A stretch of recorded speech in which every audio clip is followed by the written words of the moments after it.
صدائے ساز، دادا اور دل دادا، انشے سیریل، 7واں انشا۔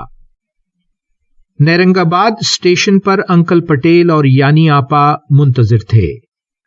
انکل دادا جی کے شاگرد، پھر ماتحت اور اب گہرے دوست ہیں، اور اکلوتی یانی آپا ان کی مرحومہ بیگم کی واحد نشانی۔ ہمارا قیام انہی کے گھر تھا۔ عمر میں مجھ سے 7 سال بڑی یانی آپا میڈیکل کے 4تھے سال کی طالبہ ہیں۔ 2-1 روز ہی میں ہم گہرے دوست بن گئے۔ خوش لباس، خوش مزاج اور پڑھی لکھی، آنکھیں جیسے دمکتے ستارے، اور ہنسی جیسے ہونٹوں سے جھڑتے ہار سنگھار کے پھول۔ یہ ہیں یانی آپا۔ ادب، شاعری، حالات حاضرہ اور موسیقی کی دل دادا۔ دادا جی گیسٹ روم اور میں اسٹڈی میں مقیم تھا۔ شیلف میں رکھی کتابوں سے شناسائی تو ہونا ہی تھی۔ میڈیکل، ادب اور شاعری کی ترتیب سے رکھی کتابیں۔ ایک کونے میں مسند پر ستار اور طبلے کی جوڑی رکھی تھی۔ ستار بجانا یانی آپا کا شوق نہیں، جنون ہے۔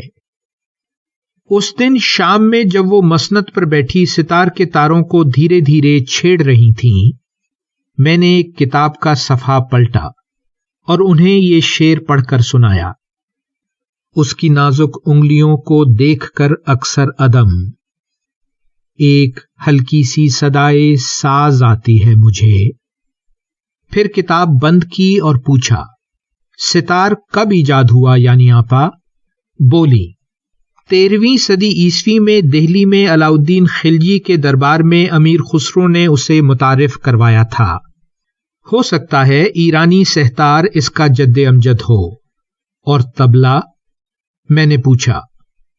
طبلے کی جوڑی قدیم ہندوستانی ڈھول پکھاوج کی تہذیب یافتہ صورت ہے ممدو۔ امیر خسرو اس کے بھی موجد ہیں۔ طبلے اور ستار کی سنگت گویا ایک طرح کی گفتگو ہے، اور سر اور تال کی گفتگو تو جادو جگا سکتی ہے۔ امیر خسرو کون تھے یانی آپا؟ کہنے لگیں، وہ 1253 صدی عیسوی میں اتر پردیش میں پیدا ہوئے اور بعد میں خسرو دہلوی کہلائے۔ وہ بیک وقت موسیقار، شاعر اور ایک عالم تھے، نظام الدین اولیاء سے تعلق خاص رکھنے والے، ان کے روحانی اور پسندیدہ شاگرد۔ خسرو ہند و پاک کی تہذیب و ثقافت اور موسیقی کی علامت ہیں۔ عربی اور سنسکرت بول سکنے کے باوجود انہوں نے فارسی اور مقامی بولی ہندوی میں شاعری کی۔